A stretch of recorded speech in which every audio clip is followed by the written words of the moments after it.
Tariki 15 Kanama ni umunsi wa 228 mu minsi igize umwaka. Asigaye iminsi igera ku 137 gusa ubundi uyu mwaka ukagera ku musozo. Hari byinshi rero byaranze iyi tariki, hari byinshi byaranze tariki 15 z'ukwezi kwa munani. Hari abantu bigora guhita batekereza ko Kanama ari ukwezi kwa munani, akabanza kubara ku ntoki ati Mutarama Gashyantare, ariko ubundi mu by'ukuri Kanama niko kwezi kwa munani mu mezi ya Kinyarwanda. Uyu munsi rero tariki nk'iyi ngiyi Kiliziya Gatolika yizihiza umunsi mukuru w'ijyanwa mu ijuru rya Bikira Maliya nyina wa Yezu. Uyu munsi rero ukaba uzwi cyangwa wizihizwa nka Assumption niko navuga. Hari n'ibindi rero byinshi bigiye bitandukanye uretse kuvuga ngo uyu munsi na Assumption, ahubwo no mu myaka yagiye itambuka hari utundi tuntu twagiye tuba na n'ubu ngubu kugeza uyu munsi tukibukwa mu mateka y'isi. Urugero nakubwira nk'umwaka w'1919 ahangaha ni mu mujyi wa Panama. Umujyi wa Panama rero nibwo washinzwe kuri iyi tariki mwaka w'1519, naho mwaka w'1947 igihugu cy'Ubuhinde cyabonye ubwigenge bibohora ingoyi ya gikoroni y'ubwami bw'Abongereza. Ubu Buhinde rero bwahise bujyana mu muryango w'ibihugu byakonejwe n'Abongereza uzwi nka Commonwealth of Nations. Naho mwaka w'1947 n'ubundi mu gihugu cya Pakistan, ahangaha Pakistan yabonye umuyobozi mukuru wari wahawe inyito ya Guverineri Generale. Uyu nguyu yitwaga Muhammad Ali Jinnah, ni nawe washinze iki gihugu. Mu mwaka w'1960 igihugu cya Congo Brazzaville cyatangiye kwigenga iva mu maboko y'abakoloni b'Abafaransa. Mu mwaka w'1962 uwitwa Henry John Barnett yishwe amanitswe. Uyu niwe muntu wa nyuma wishwe amanitswe muri Scotland.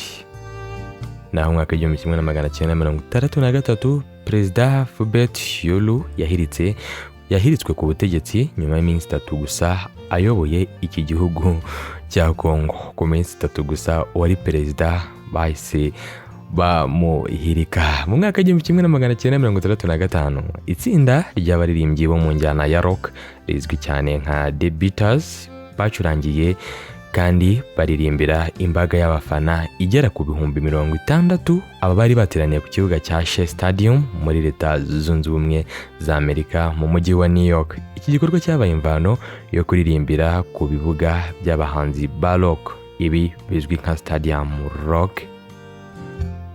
Dukomeje kugenda rero tuganira ku byaranze uyu munsi mu mateka.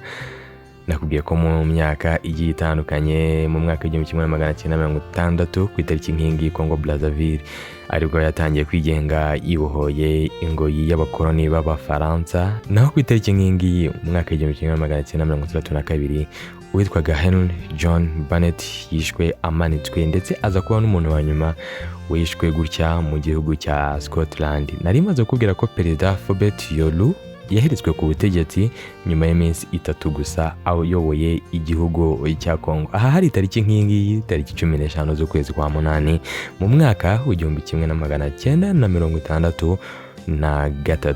Naho itsinda ry'abacuranzi cyangwa se abaririmbyi b'injyana ya rock nabo nari maze kukubwira ko bakoze igiterane cyiza cyane mu mwaka w'1965 ahangaha mu mujyi wa New York. Reka dukomeze rero tugenda tuganira n'ibyaranze uyu munsi mu mateka. Mu mwaka w'1971 rero Bahrain yayoboye ubwigenge yigobotora ingoma ya gikoloni y'Abongereza. Naho mwaka w'1975 ku itariki nk'ingiyi uwashinze Repubulika ya Bangladesh uyu nguyu yitwaga Sheikh Mujibur Rahman yicanywe n'abandi bo mu muryango we bose biciwe muri coup d'etat yakozwe n'abasirikare mu mwaka w'1975. Naho mu gihugu cya Nigeria hakozwe ubwicanyi buzwi nka Ben Onifu Massacre hafi y'umupaka w'iki gihugu na Maroc. Ubwicanyi bwahitanye abantu 29. Aha hari mwaka w'1999 rero ku itariki nk'iyingiyi itariki 15 z'ukwezi kwa munani. Reka ariko nanone mbonereho umwanya wo kwifuriza isabukuru nziza y'amavuko ku bantu bavutse ku itariki nk'iyingiyi, abantu bizihiza umunsi nk'uyu nk'umunsi w'amavuko wabo, n'abandi bantu bafite ikintu iyi tariki ibibutsa mu buzima bwabo, haba hari uwawe wabuze se cyangwa izindi mpamvu zigiye zitandukanye zituma iyi tariki uyibuka. Buri munsi ugenda ufite ibyawo kandi byihariye, niko navuga. Rero niyo mpamvu turi kugenda tugaruka ku byagiye biburanga mu mateka nk'ibi ngibi.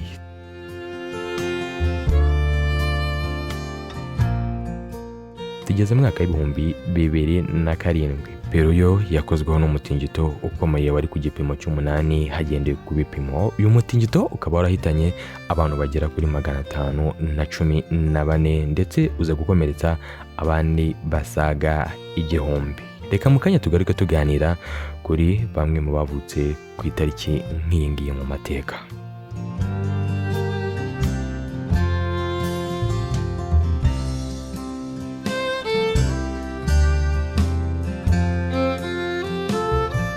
Bamwe mu bavutse rero ku itariki nk'iyingiye mu mateka mu mwaka w'1961 bamwita Eddie Gillespie. Uyu yabaye umujyanama wa perezida George Walker Bush mu mwaka w'1961. Rero uyu nguyu nibwo yabonye izuba. Naho mu mwaka w'1964 Melinda Francis Gates, umufasha wa Bill Gates. Uyu Melinda Francis Gates yahoze ari umufasha wa Bill Gates, umwe mu baherwe bazwi cyane kuri uyu mubumbe. Bill Gates byakugora kubona umuntu utamuzi. Hari abantu bafite amafaranga yabo kugera isi kamenya ko bafite amafaranga pe, ureke wowe ufite uduhumbi oya n'ibihumbi n'amafaranga, ariko nanone hari ukuntu ari amafaranga nyine.